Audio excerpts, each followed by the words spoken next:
चाहिए। आसाराम बापू ने जेल से कहा है, हमको राधे माई तेरा प्यार चाहिए। बहुत अच्छे। जो अपनी पत्नी से प्यार करे उसको राम कहते हैं, जो कई औरतों से प्यार कर बैठे उसको आसाराम कहते हैं। क्योंकि रघुपति राघव राजा राम, इज्जत लूटे आसाराम। खाए रोज किशमिश बादाम, इनको कभी न लागे घाम। ये तो कभी न परे विराम, इनके सारी दुनिया नाम। नाम हुआ कैसे बदनाम, 70 साल की उम्र में देखो चेहरा जैसे पक्का आम। रघुपत राघव राजा राम, इज्जत लूटे आसाराम। बोला आसाराम बापू की थू थू थू। क्योंकि आश्रम बीच में कन्या शंकर खाते आइसक्रीम और देखा जेल में चले गए, ओह बाबा राम रही। बहुत बढ़िया प्यार से सुना आपने, बहुत मन से आपने प्यार से सुना। हमारे बीच में नीरज खवड़िया जी, संजय पांडे जी, हमारे आशीष कौशिक जी को मैं प्रणाम करता हूँ। एक कुलदीप नायक जी मेरे बड़े भाई बैठे हैं, कवियों को जो बटोर करके इधर उधर किए हैं, मैं उन सबको बहुत ही प्रणाम करता हूँ। कुलदीप नायक जी को मैं बहुत प्रणाम करता हूँ। आज शिक्षक दिवस है शंभू भाई, बहुत देर तक नहीं पढ़ूंगा, ये बात तय है कि मैं बहुत देर बिल्कुल नहीं पढ़ूंगा। अगर देर हो गया हो तो मैं तुरंत चला जाऊं, क्योंकि मेरे जाने में कोई दिक्कत नहीं है। हमारे एक आज शिक्षक दिवस है, एक अध्यापक ने अपने इसी वेद की तरह बच्चे से पूछा, ये बताओ बेटा लड़की में कौन मात्रा लगे? तो लड़का जो है इसी मऊ रानीपुर का था। उसने कहा गुरुजी पहले लड़की तो ले आए, लड़की देख के बताएंगे कौन मात्रा लगेगा। अगर छोटी होगी तो छोटी एक मात्रा, बड़ी होगी तो बड़ी एक मात्रा। अब आपका जमाना चला गया, मेरा जमाना है, बिना देखे लगाएंगे तो पुलिस उठा ले जाएगी। अब शंभू भाई ने मेरे बालों को जिक्र किया, मैं अपने इन्हीं बालों को खोलकर जैसे ही बंबई CST स्टेशन पे उतरा, हम और शंभू भाई, एक लड़की हमको देख के अपनी अम्मा से कहती है, अम्मा आसाराम बापू छूट गए क्या? हमने कहा नहीं बिटिया, हम आसाराम बापू नहीं हैं। शंभू भैया ने कहा अंबर बाल को तुरंत कटाओ, नहीं तो बंबई भला बुरा सोच डालेगी, तुम्हारे चक्कर में हमको नोच डालेगी। मैं एक सैलून में गया, मैंने कहा तुरंत बाल काटो, बोला 200 रुपया लगेंगे। हमने कहा हमारे इलाहाबाद, झांसी, MP, उत्तर प्रदेश में तो 15-20 रुपए में काट देते हैं।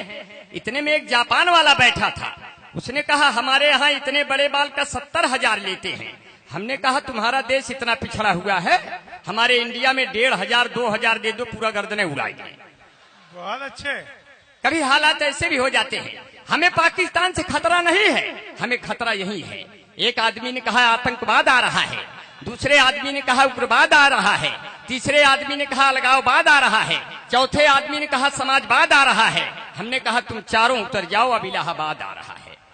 सब आता जाएगा, कभी खत्म भी होगा। मुझे पाकिस्तान से खतरा नहीं है, मुझे खतरा अपने वतन के इन तमाम आसपास रहते हुए लोगों से है। भाई को भाई से खतरा, अच्छा लगे टिप्पणी तुम कहना, भाई को भाई से खतरा, बाप को बेटे से खतरा, बेटे को बाप से खतरा, हमको आप से खतरा, सास को पतोह से खतरा, पास को पड़ोस से खतरा, आदमी को दोस्त से खतरा, दोस्त को दुश्मन से खतरा, आदमी को कुत्ते से खतरा, कुत्ते को सांड से खतरा, सांड को नगर पंचायत से खतरा।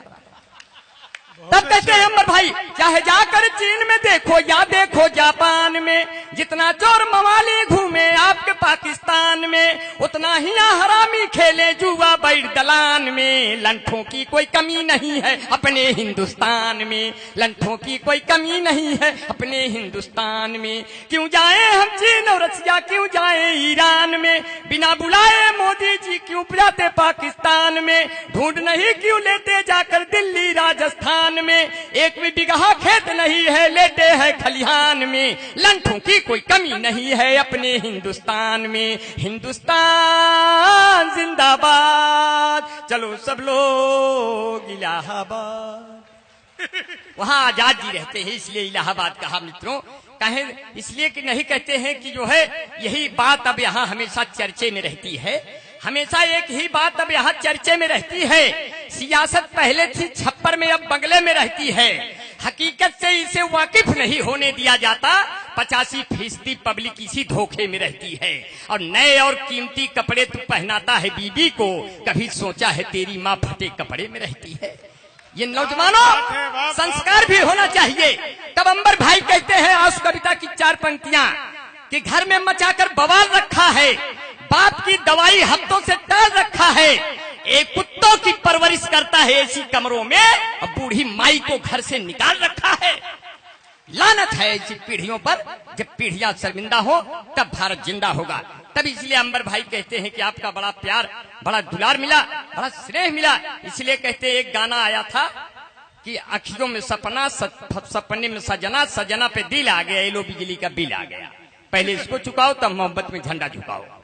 एक गाना आया था अपनी शादी के दिन अब नहीं दूर है, तुम भी अंगूर हो हम भी लंगूर है, तुम भी भटका करो हम भी लटका करें, फिर पुलिस वाले उठा करके पटका करें। वाह।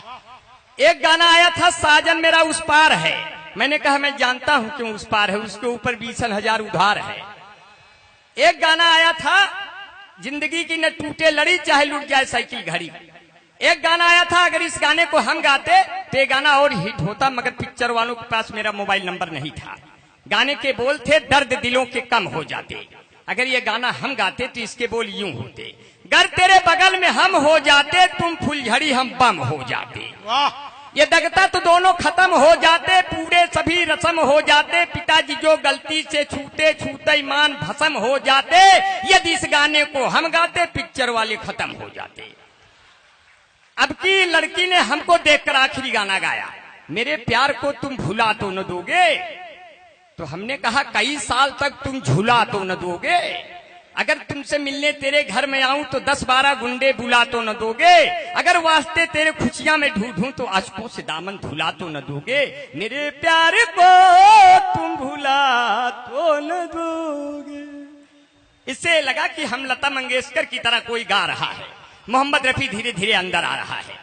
मगर आपका बड़ा प्यार, बड़ा दुलार मिला, बड़ा स्नेह मिला। 1 मिनट का और बात करके आपके बीच से जाएंगे। आज शिक्षक दिवस है और शिक्षक दिवस पर 2 सूत्र आपको सुनाएंगे, एक आर्किमिडीज के सिद्धांत और एक पाइथागोरस का सिद्धांत। शंभू शिखर भाई पटना से हैं। जब लालू और नीतीश का गठबंधन टूटा तो लालू ने कहा नीतीश जी आपने बिहार में दारू बंद करा दिया, तो क्या दारू बंद हो गई? बोले मैं कदे लाख करे बंद जमाने वाले, बिहार में कम नहीं है आंखों से पिलाने वाले, बिहार में कम नहीं आंखों से पिलाने वाले। तब 2 सूत्र मैंने बनाया, एक पाइथागोरस का सिद्धांत, एक आर्किमिडीज का सिद्धांत। इस पे मजा ले। पाइथागोरस का सिद्धांत ये है कि जब कोई लड़का किसी लड़की के हृदय में उसकी धड़कनों के खिलाफ कोई आंतरिक कोण बनाता है तो पुलिस उसको संपूर्ण प्रकार देती है। अब पुलिस के द्वारा बनाया गया थाने का न्यून कोण जेल के अधिकतम कोण के बराबर होता, लड़कवा जेल चला जाता है। लगे हाथों आर्किमिडीज का सिद्धांत सुनिए। जब कोई लड़का किसी लड़की के हृदय में पूरा या आंशिक रूप से या क्षतग्रस्त मानसिक रूप से या टोटल अनुवांशिक रूप से उसी में डूब जाता है, जब लड़की का मन उस लड़के से ऊब जाता है तो लड़की के माँ के द्वारा हटाया गया भार लड़के के बाप के भार के बराबर